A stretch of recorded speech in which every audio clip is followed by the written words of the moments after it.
Welcome back to Beautiful Work, Beautiful Life. And I'm so excited today. I get to introduce you to a new guest and an old friend of mine, Rachel Douglas from the Inner Work Center in Richmond, Virginia. Welcome, Rachel. I'm so glad you came to spend some time with me here on Beautiful Work, Beautiful Life. Thank you. Oh, yeah. Thank you for the invitation. I would never pass up an opportunity to chat with you. Thank you. Thank you. Yeah, so Rachel and I met probably, Rachel, I don't know how many years ago. Do you know how many years ago it is? It It feels was like a about long seven, time. 8 years ago. That's what I was guessing this morning when I was thinking about it. I think I couldn't get a date in my head, a year in my head, but it's been quite a while. But Rachel was just starting her role as the executive director at the Inner Work Center. And so you've been on quite a journey these last 7 or 8 years, haven't you? I have. I really, and that's why I accepted the position. I knew that I had a lot to give this like very burgeoning startup organization.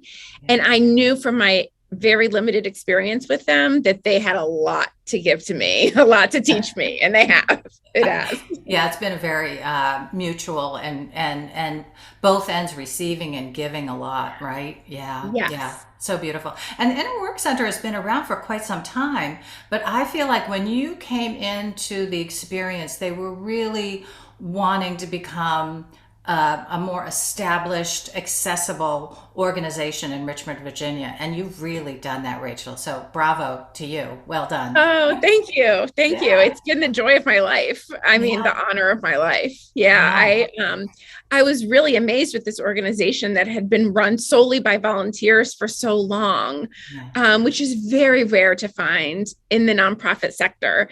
And at the same time, they were looking to become a more wide-reaching, high-impact nonprofit organization. In fact, when they decided to hire staff, this Pew Research had just been released that shared something like 30% of adults were now identifying as spiritual but not religious. And Mm, that segment was that those were sort of our people, even though, inner work is something that is completely adjacent to any religious practice. yeah, It can also stand on its own yeah, without any religious practice. And absolutely. so, those people were growing and they were looking for ways to cultivate a meaningful life Yeah. that didn't require them going to a house of worship or subscribing to a certain Dogma. parent, Yeah. set of guidelines. Yeah. And so with that data, we were like, this is really our time. It is. It so is. Yeah. I was Yeah. lucky. It was really a sense of burnout on behalf of the volunteers that had been running the organization for so long that they were like, this, our target market is growing. This organization deserves to have a staff driving it. Yeah. Yeah. So yeah, Yeah. we've been, Growing and yeah, growing, right? And also like I feel like you gave it a new foundation too, like to grow from, right? It needed that established again staff and a kind of a consistent programming business.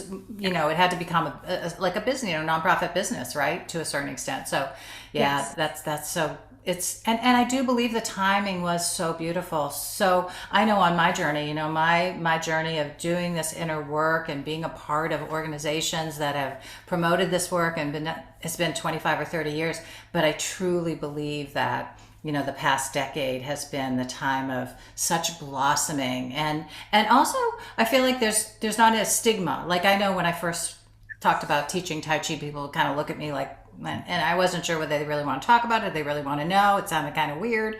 And now it doesn't feel that way anymore. I feel like a lot of that is past, right? I think so too. And Yeah. it has come with its own challenges, funny enough. So I think when I first started, even the term mindfulness, was very edgy and Yes. people did not know what it meant. There were a lot of myths around what you had to do and how you had to practice that. And now mindfulness as a term is fairly well known, but what that means is that it comes with all kinds of misperceptions, Mhm. about the way that we're delivering it. Yeah. So as the word sort of enters the mainstream, so do all the assumptions about what it is. So, Mhm. we come from a very like secular evidence-based space on mindfulness, and believe that, mindfulness is just a lens through which you can view life. It's every minute of every hour of every day. And practice is how you get good at showing up every minute of every hour of every day. And how it becomes a transformative practice in your life, right? By actually doing it and engaging it. And the more regularly you do it, the more transformative it is, don't you think? Absolutely. Dose dependent. Yep. Yeah. Absolutely. So Rachel, we haven't this will be the first time on the podcast that I think we've talked. We haven't gone into like any real depth on mindfulness. So I know that your journey is really connected. You've done a lot more mindfulness work as you've stayed with the center. So why don't you give our listeners just a little bit of a sense of what is mindfulness? How does it transform your life? And how can you start to engage it right now? Ooh, I would love to. That is my favorite thing, is actually how you can engage it right now. Yeah. So I'll start with sort of the big picture, right? Which is inner work. Inner work is that deep introspection that gives you clarity about what matters most to you in your life. Beautiful. And it is so incredibly varied. Yeah. And so starting from there, there's a million ways that you can engage in inner work and start making your life more meaningful. We kind of categorize it as, inspiring curiosity, getting that feeling of awe, right? Which reminds you that you're just a speck of the universe, right? And your problems are not that big, right? Which is really helpful for me, right? So inspiring curiosity and awakening the spirit, right? That you're part of something that's bigger than you. And when I say spirit, I don't mean any kind of religion. You can call it God if you want to. You don't have to. You can call it the universe, whatever. You can call it science, like whatever speaks to you. You are a part of something bigger than yourself. Yeah. And then cultivating mindfulness. And those are sort of the buckets where we view inner work. Yeah. So then drilling down into cultivating mindfulness, mindfulness is essentially anchoring yourself in the present moment without judgment.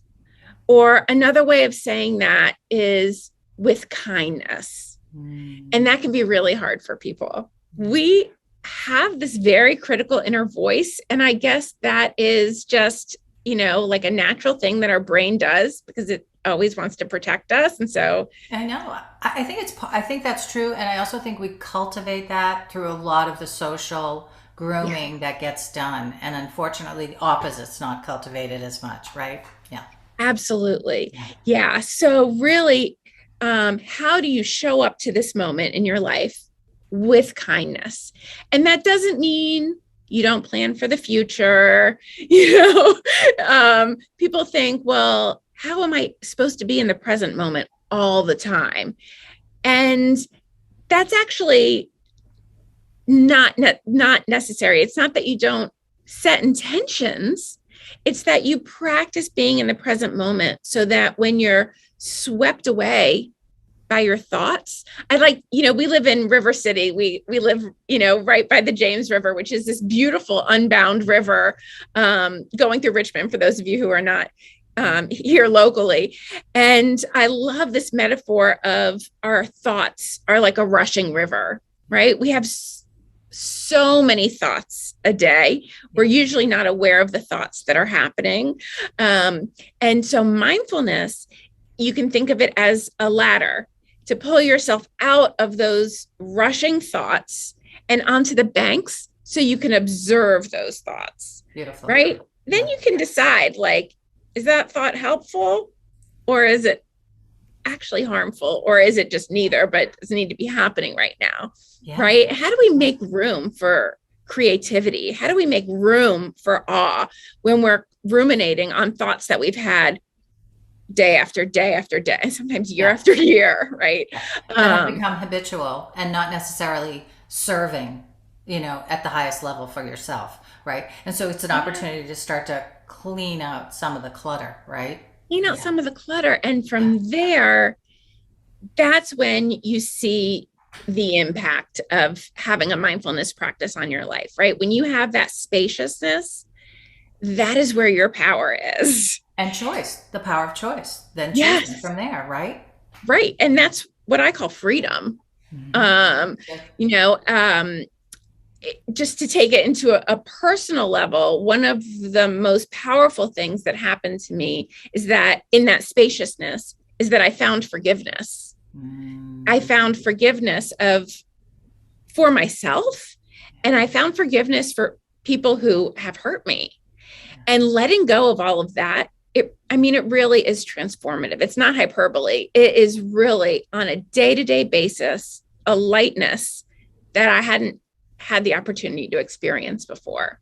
Yeah, yeah. So beautiful. Some of the, to me, that's as we speak into what are the benefits of doing this beautiful work and doing the inner work and dedicating yourself to taking the time and your attention and making it, a devotion to yourself, right? To really feel like you're freeing yourself up of a lot of what we carry. And that is where mindfulness, is like that, again, that doorway, right? Where you can come in and you can start to look at what you're carrying and then make the choice to put a lot of it down, to make peace with old stories and old hurts and all that stuff, right? So mindfulness is such a powerful tool of, Yes. a portal, right? To begin to do this really beautiful work. Yes. Yeah. And all of that choice and all of that portal lies within awareness. Yeah. And you can't have awareness unless you observe instead of being swept away. You can't have that awareness. You can only have reactivity. Right, exactly. And, I know I can give an example from like in my early stages of beginning to do meditation and mindfulness practice. My children were very little. They're all grown now, but they were little. And I started to become aware, because I was starting to pay attention to myself, right? And do this as a part of my daily practice, that I could be aware that when I was multitasking with them, I was really edgy, like I was uncomfortable, and I would be a little short tempered, or I'd be a little irritable. And I realized through the mindfulness practice, right, that dynamic was causing that in me. And I learned to like stop multitasking and just like pay attention to my children. I was paying attention to my children. When I need to get back and cook the dinner, I get back and cook the dinner, right? And so these are the kind of the small but profound and life-changing alterations that we can make through the practice of daily mindfulness or daily meditation, right? Yeah. Absolutely. Yeah, absolutely. And it's not like you'll automatically stop yelling at your kids, when you start practicing. I have a daily practice and I still get irritated. My kids yesterday were really irritating me, and I was like, I cannot handle this, what's happening right now. And I got to walk away. And so one of the things I love talking about actually are those sort of myths of mindfulness, right? So it's not going to solve all of your problems, but it will make you more aware of your reactivity. It will help you relate to those problems in a different way, right? I always talk about like, if you can't pay your rent, you can't meditate your way out of that, right? But what that practice will do is help you relate better to those stressors in your life so that they don't make you sick. Yeah. And we know that mind-body connection, right? It's even if you're in the most mainstream of medicine, we're now talking about that mind-body connection. There is no, your hands get sweaty when you're nervous. You can think of it that way if you need to, but it's so much more intricate than that. Yeah. And as we learn about the vagus nerve and how intricate and thick of a nerve it is and how it goes to all, from our brain to all of our systems, we know that our stressors are making us sick. It also, there's also so many myths of like how it has to happen. For a lot of people, they can't close their eyes and sit in silence. And that's actually really, really common, but many people think they're in that alone, or there's something wrong with them, or they won't be able to approach a meditation practice because of that. And actually, you don't need to close your eyes. You can it is time to look inside. So the idea is that you're not distracted by what's going on in the outside world, but just lowering your gaze to the floor is fine. Right. Or you can start with a journal and be starting to make notes of what you see going on in your mind, what you feel in your body, right? If you can't, again, have that kind of quietness that's cultivated over time. Because I do feel like, for me, noticing, right, the desire to extend my meditation period happened over time as I learned how to settle down into myself, quiet the nervous system, all those reactive, places in me started to settle. It takes a while to get there. It It doesn't does. happen in a minute. It does. It's a practice. And I think people forget that is another myth, is that, Yeah. you're not good at it, right? Because you think you should just be automatically comfortable. Yeah. Or able to do But it. yeah, right away. Yeah. Right. And that actually is not true, right? We've never been taught the power of observing. We're only taught the power of doing. Yeah. Doing, right? Being productive. Yeah. So you have to teach your brain, how to do that. And that is not easy, and it's not comfortable, but it is worth it. Absolutely. So yeah, starting slow and working your way up, or just 5 minutes a day really can make a profound difference in your life. So, I think mindfulness should meet you where you are, and the practice that you'll do, the practice that will be successful, is the practice that is yours, the one that fits into your life, the one that feels comfortable to you and is not triggering. The one that you want to do. The one that you want to do. And to remember that, right, impermanence, it's not always going to be this way. It's this way right now. Yeah. And that your practice might be different tomorrow, and it might be different next year, and it might be different in 10 years. So yeah, this idea that you have to sit a certain way or hold your hands a certain way, I think I really want people to let go of all of that. That feels good to people, and that's beautiful. Yeah. And if it doesn't feel good to you, don't worry about it. Absolutely. Don't worry about it. Meditate sitting in a chair, your comfiest chair, if that's what works for you. And again, it's all that building up. Like I even think about, the ideal way to be sitting, right, is you're aligning your spine, because there's energetic centers that line up and make connections, and all these really wonderful, beautiful, energetic things happen.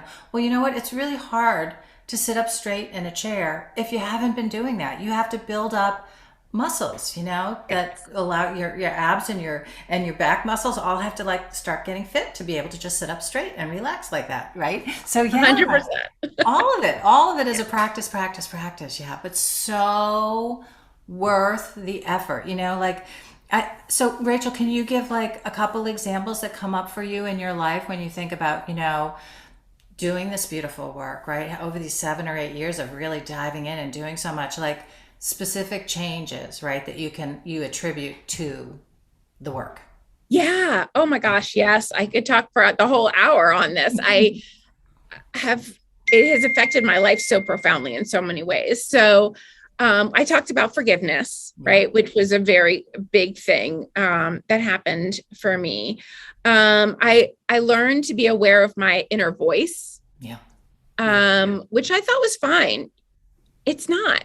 Once I actually brought some awareness to that, I realized it was unnecessarily brutal. Mean girl. Mean, yes. Yeah. And I don't need to be that mean to myself. I wouldn't be around anybody else who brought that kind of criticism of me. I would say, no, that's toxic. And yet here I felt like I needed to push myself, or I could do better. And that, letting go of that also meant I could let go of perfectionism.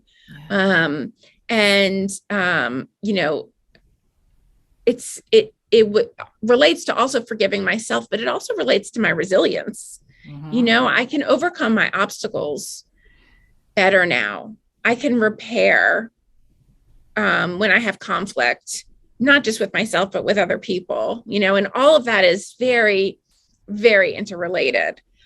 So knowing how to soothe myself and treat myself with the kindness that I would treat a friend is huge. So all of that, I would say, is under the bucket of compassion, right? And then when you have more compassion for yourself, you have more spaciousness to have compassion for others. And that's something that I think is a pillar of my life, is compassion for others. So it was about time that I was able to show that for myself. And then what that meant was, it's like this thing that builds, right? It's like compassion for myself is more compassion for others, actually. And that what my compassion for others grew instead of what it was doing before, which was sort of depleting me. Mhm. It was there. It was always a pillar of who I am, but it depleted me. Yeah. And it was more performative than it is Right. authentic. Right. Well, and I think that was because I think, I know for me that I can relate to that shift a lot because it went Yeah. from being a caretaker of trying to do things and solve other people's problems to being compassionate, which is being present with an open heart, being a good listener, allowing people space to experience what they're experiencing. And that is very different than doing and caretaking, that performance kind of thing that you're talking about, right? And we Yeah. all have the capacity to sit in that space and be that field, right, of compassion for other people. And it feels good. It doesn't deplete us. And that's the Mhm. part that people don't really understand until you're in and practicing it, that you feel and experience, wow, that felt really good, right? To be that space for somebody and allow them, Yes. yeah, their And I experience. love, there's like so many metaphors for this that clicked when I got it, like the whole put your oxygen mask on first. Yeah, All of a sudden that clicked. right. Oh, right. Because I can't save other people if I'm dead. Yeah, that's right. That's right. And then the whole like, you can't pour from an empty cup, right? Like that all of a sudden clicked. Yeah, Oh, yes, you pour from your saucer. yeah, You don't pour from your cup. yeah, You keep your cup overflowing so yeah. that you have a saucer to give, Yeah. Oh, right? beautiful And metaphor. Love that. Love that metaphor. Everybody, did you hear that one? I hope anchor into that because that's really a beautiful one. Keep filling your cup till it overflows, right? And you're so full of energy, love, whatever it is that you need that feels good for you, so that now it's in your saucer and you can just easily pour it out to others, right? And it's not depleting you, not yes, taking away from exactly. you. Yeah. Yeah. And then there's this as I grew in my own authenticity, I came across this poem and oh my gosh, am I going to remember? It's probably Dana Faulds is the poet. I'll have to Google it real quick while we're chatting and I'll link it in the chat for us. But Okay. the poem is about this idea of becoming a deep river of stillness or a deep lake of stillness for the Mhm. people in your life. Yeah. And as I came to know myself better, I realized that is who I wanted to be. That was my gift. That's how I want to show up for my kids, for my partner, for my community. I want to be this deep lake of stillness where people can come and be. Yeah. And that is what and so then my practice just helps me live more into that authentic Yeah. into self. Essentially, I Yeah. don't know if it's an intention for myself or it already is myself, or it's the me that I always wanted to be. Yeah, to you know become, right? Cultivating yes, that part of you that is there, but making it very accessible to you and then to others as well. And that's part of the beautiful work too, right? The inner work is recognizing we have all qualities. At some level, we're all the things inside, and we get to choose what we bring forth and how we engage in the world. And so it's a very empowering practice, right? We have the power now to take responsibility, make the choice, show up how we want to show up, and cultivate those things. Are and also it's a discovery. I feel like as you continue, right, the journey. So this doesn't usually happen at the beginning, I don't think, but as you continue the journey, right, of your inner work, is you are clearing away a lot of the clutter and this stuff, the baggage that you carry. And what you're doing is whittling down and finding what your gifts are and what you feel like you came here to give and be and become in the world, right? And that doesn't that's happen at the exactly. beginning, but it happens as you keep going. Yeah. Absolutely. I was an incredibly angry teen. I Mhm. was very reactive, very angry. I would say my teens into my 20s. Um, Did you do the rebellious thing, Rachel? With your in anger? Yeah. numerous Yeah. A ways, the lot of people rebellion do. thing. Yeah. It was the escapist way of rebelling. It was the anger, way of rebelling. It was, and in some ways, that was also healing to me for where I was in the moment. But that's not sustainable. Yeah. That anger burns Yeah. hard It and hurts. fast. Yeah, and it's toxic eventually to you, right? It's supposed to fuel you and get you to act, but if it's not doing that, it becomes a poison, really. Yeah. Yes. And it's not that I don't get angry right now. I do get angry at injustice all the time, but it doesn't burn the way that it used to burn. I still feel like it's incredibly important to work for, liberation, even like for everyone to find their freedom. And I think that inner work is like a huge, huge piece of that. I think inner work is like a bowl, right? That can hold all of you, or I guess people call it a container, right? That can hold all of you. The parts that come easy and the parts that make you angry. And it's the skill of discernment that helps you know where and how to act on that. Yes, yes. And to channel your anger in service to that which you know, believe in and which are your highest values, right? And so that's why anger can be a beautiful motivator and then also an energizer to get things done in a good way, right? And that's really and in our culture we haven't done that. We have a lot of bad examples of anger, and so it's gotten a bad rap because people haven't used it well, misused it, hurt other people with it. And so it's really a misunderstood emotion, but it can be a beautiful source of activation for going forward and serving. Oh yeah. I mean, mine comes from love, right? So if I were to tell you my top 3 values, it would be love, number 1. It would be, and what I mean by love is understanding the interconnectedness of all of life. Mm-hmm. And that I think to love and be loved, to belong, to connect is the most important thing about this time that we have together on this planet. Like that's the most important thing.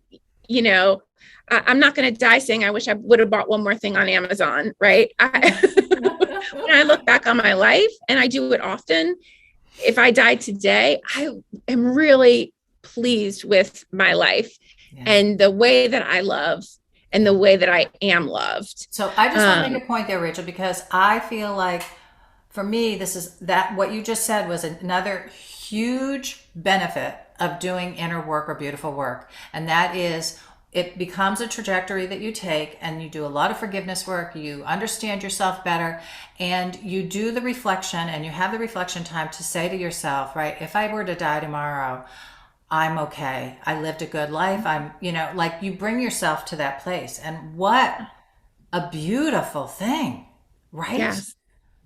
I mean, come on. Is there anything more good than that, right? It's like, it's amazing to be able to say that about life especially when you're young. I mean, when you're doing it when you're young, that means your whole life, right, is more goodness and more contributing at a high level and all that good stuff that I think people really desire, but they aren't even necessarily in touch with it. They're desiring that because it hasn't been promoted as, a good thing or a way to spend your life. So that's why we're here, to promote the inner work, and the beautiful work, right? To let people know this is good. This is good. There's so many good benefits from it. Yeah.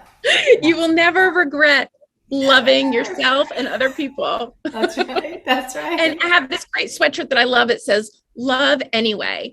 And what that means is that there are times that you're going to be crushingly disappointed in humanity. There just are going to be those times. Like and love right now, right? Love anyway. Yeah. Love anyway. It's not easy. It takes strength and practice, but love anyway. You will never regret loving anyway. Yeah. And then from that value is liberation, right? Because I love you, I want you to feel the same freedom that I do. I want you to feel the same safety that I do. And I want you to be able to make the best decisions for you and for your loved ones and for your community. And that's what liberation means to me. Yeah. Yeah. And then from that value, so this is my third value is optimism. And not for the reasons that people accuse me of, right? Like I am naturally like a joyful person, especially when I'm connecting with someone, that brings me a ton of joy, but optimism in terms of my values is believing in our imaginations to do better. Wow, that's so great. I love that definition. Say it again, Rachel, slowly, so everybody really gets that, because that's a little bit of a shift, for people to think about that. Yeah. So optimism is that I believe in our imaginations to do better. Yeah. And I can expand on that too. if you want.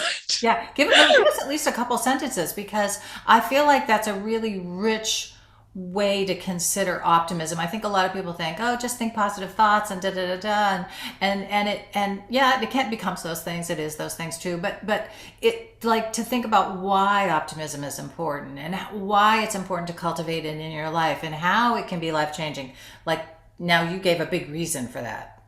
Yes. Yeah. And I think you could also use the word hope maybe. But I think I there's like some, optimism. Yeah, yeah, there's some yeah, nuance there, right? yeah, I think yeah. with optimism, you have hope, right? You Yeah. have hope that things can get It comes better, naturally. Yeah, and you don't work towards that in your personal life. Why would you invest in that if you don't believe that things can get better? yeah, yeah. So I think everyone can agree, right, that our that things can improve in the way that our society is right now, right? In the That we can world. improve in Yep. the way that the world is. We're in like Yeah. multiple crises, and not just now, right? Like Right. all the time. Yeah. Um, Yeah. and if you don't believe that it can get better, why work towards it? I know, I know. And what a beautiful way to, like, open a spiritual path too. Because I Mm, feel like that's also another portal to saying, what can I do? How can I imagine the world a different place? And what do I want to, what like tiny little thing do I want to contribute to make that, oh, the way it is? Like, one of the big missions of Beautiful Work, Beautiful Life is, if we all do the beautiful work and have a beautiful life, the world becomes a more beautiful place to be. And I feel like yeah. that's what we're talking about, right? Is that everybody benefits now when the world is a more beautiful place. Yeah. Yes. And that exactly inner work ripples out, Yeah. right? There's this misconception that it's selfish. And I will admit that when I first started, I was under that misconception myself. I didn't get it. And I understand why people think that it's selfish. But I have so many examples of the way that it ripples out from me just modeling self-care, from me just modeling my own deep lake of stillness. It's from, my daughter at a wedding, everyone's dancing, and I look over and I see her facing a corner and just eyes closed.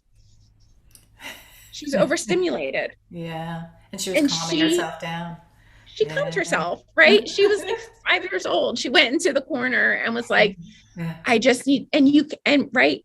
That's exactly, that is like the most beautiful thing, right? Is you can Yeah. find peace in the middle of chaos. Yes. You can find peace in the middle of anything. That's right. That's right. That's right. Viktor If you Frankl, I cultivate think, it, once you find it in said it. yourself, Yeah. and it's a place that you return to again and again and again, it comes from here out, right?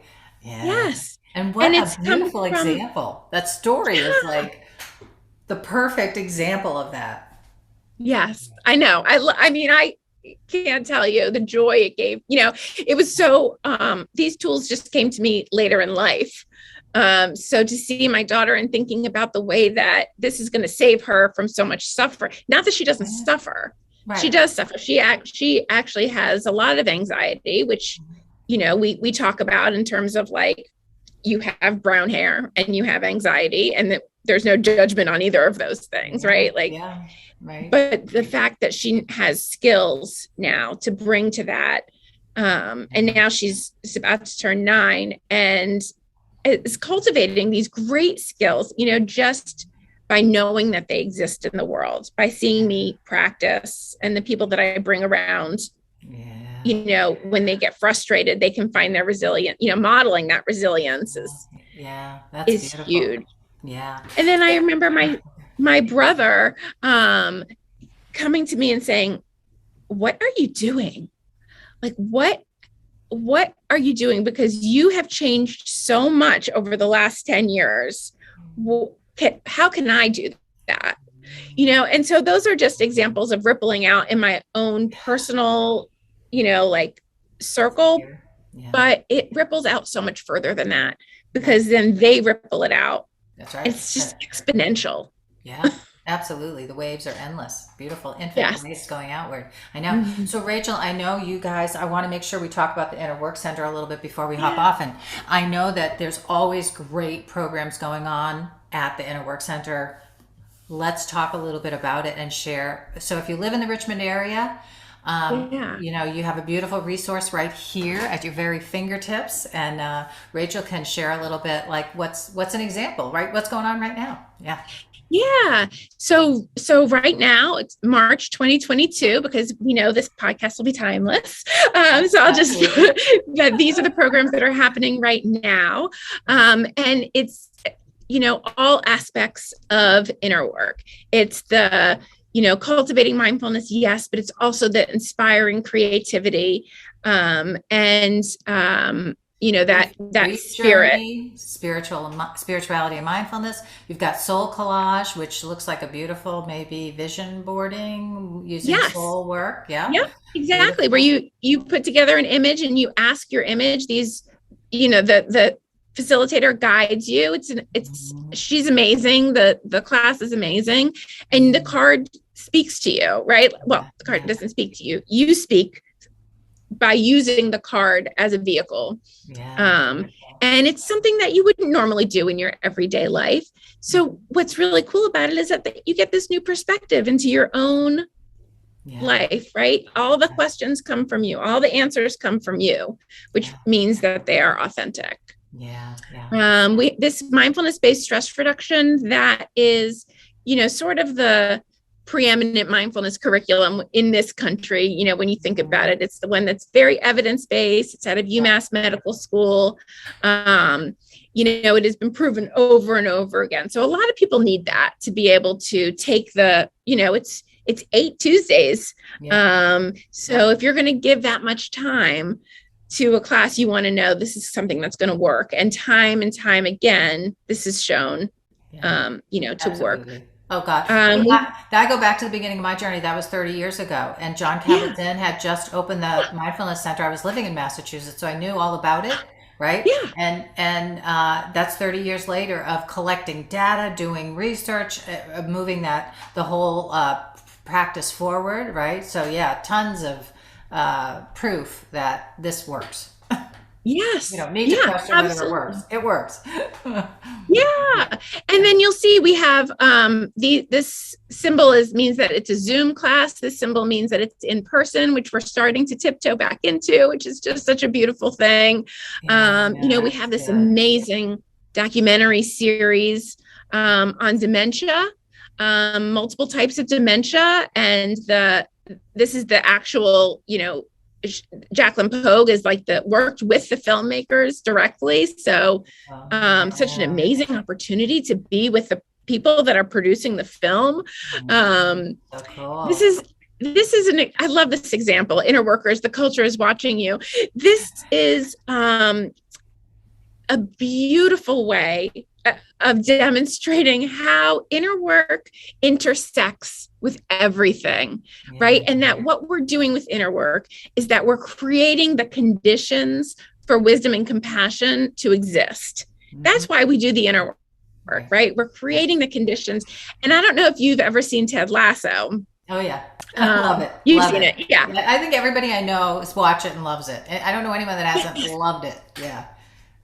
Yes, I mean, talk about this beautiful model of what's the opposite of male toxicity? It's like this Yeah. male Healthy masculinity. vulnerability, It's healthy masculinity. It's healthy really healthy, masculinity, balanced masculinity. Yeah. Yeah. gorgeous, right? And Yeah. that is also, I think that is also creating the conditions for wisdom and compassion to exist. But I Yeah. also think it exists because people doing their inner work. And Absolutely. Yeah. so it's sort of this cycle, right? Is that you create these conditions to exist within people, and then this is what comes out of that. Yeah, yeah. So at Um, the Inner Work Center, we see there's lots of one-time workshop kind of programs. There's ongoing series. There's Introduction to Qigong, which is a multiple series. The yeah, Mindfulness is a multiple series. We always have a keynote speaker Yeah. come in, right, every time. So we've got somebody coming in talking about transforming trauma, right? Yeah. So there's so many, and oh my gosh, primordial sound meditation. I love sound Oh, yeah. meditation. Don't you, Rachel? Oh, people that I'm do so crystal excited for this bowls and program. oh gosh, amazing, amazing. Yeah. Go to that And workshop, then just everybody. right. Don't And miss then it. just this idea of using poetry to heal and find your light. Yeah, I think that artists, poets, visual yeah, artists, writers, they sing out when we don't have the words. And it's this art that makes us not just know, but feel. mm, So I think, using poetry that inspire for me, what that does is it inspires awe. And I need awe in my life to remember that I am just a small piece of this vast universe, multiverse, existence. Um, and and that is a beautiful thing. I don't need to take myself so seriously. In fact, I can laugh I at know. myself. Yeah. I started writing poetry. I'm uh, going to be publishing a poetry book this year is my, oh, yeah, congratulations. poetry has changed my life, and the writing of it has been an amazing journey and really, really beautiful aspect of, again, connecting at a very deep level within. It's lovely. Yeah. Yeah. Yeah, I write poems too, Yeah. and I've never shared them anywhere, and I don't know that I need to. But I have to get them out. Yeah. I have Yeah. to. I just Good. have to get them out. And so they're all. They're none of them are in a state of anywhere being finished. They're just, but they like spring forth. Yeah. Yep. Beautiful. That's the way it's supposed to be. Maybe one day I'll be brave enough to share them. Yeah. Um, so And yeah, then, staying present in challenging times. So that's another thing that we try really hard to do is be urgent and relevant mm-hmm. to the moment.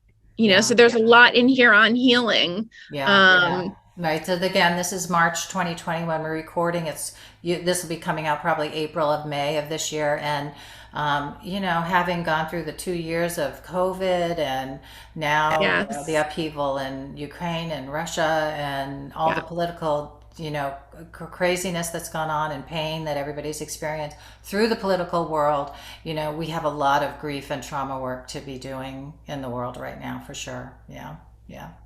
yeah. So that's just a little. So this is Beautiful. just innerworkcenter.org/programs. Yeah. But even if you just go to our main webpage, we will walk you through it.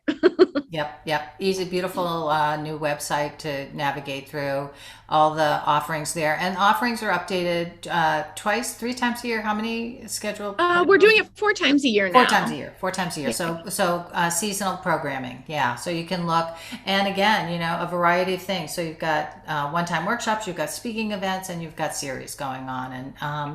And if you're in the Richmond area, it's a beautiful way. If you find that you want to explore some of the inner work and some of the topics of inner work, it's a great way to start to develop a little bit of community. Because I know when I talk about inner work, I always feel like, one of the most, I think one of the most important things to help you succeed and feel like you're supported in your inner work is to have a community. So, like, I know for me, I was the person that kind of left my family of origin to go out and do some inner work. And I couldn't go back and have the kind of conversations that I wanted to have with my family of origin for many years. It took a long time to be in other communities, doing the work, finding my voice, doing some healing before I could go back and have the kind of conversation I want to have with family of origin. So, we need a community to do this work. It's very important. And the Inner Work Center provides a beautiful community and so many opportunities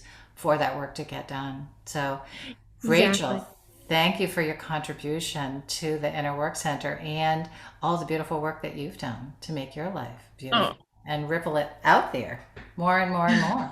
Yeah. thank you, Laurel. Back at you. Ah, thanks. Thanks. Yeah, so thanks for taking the time to be on the podcast with me. Maybe you'll come back and do it again. I feel like I would love to. we could probably Yeah, talk, regularly, right? And do I know. different topics a little bit here and there, huh? Yeah. Okay. Yeah, anytime. Yeah, what a Well, all pleasure it right. was. All right, we'll come back again and so anybody who has any questions on the Inner Work Center. You can reach out to them. All the contact information's here in the podcast, in the notes, and all that good stuff. So you have all the contact that you need to connect with them. And I hope you'll go over there and check things out. Yeah.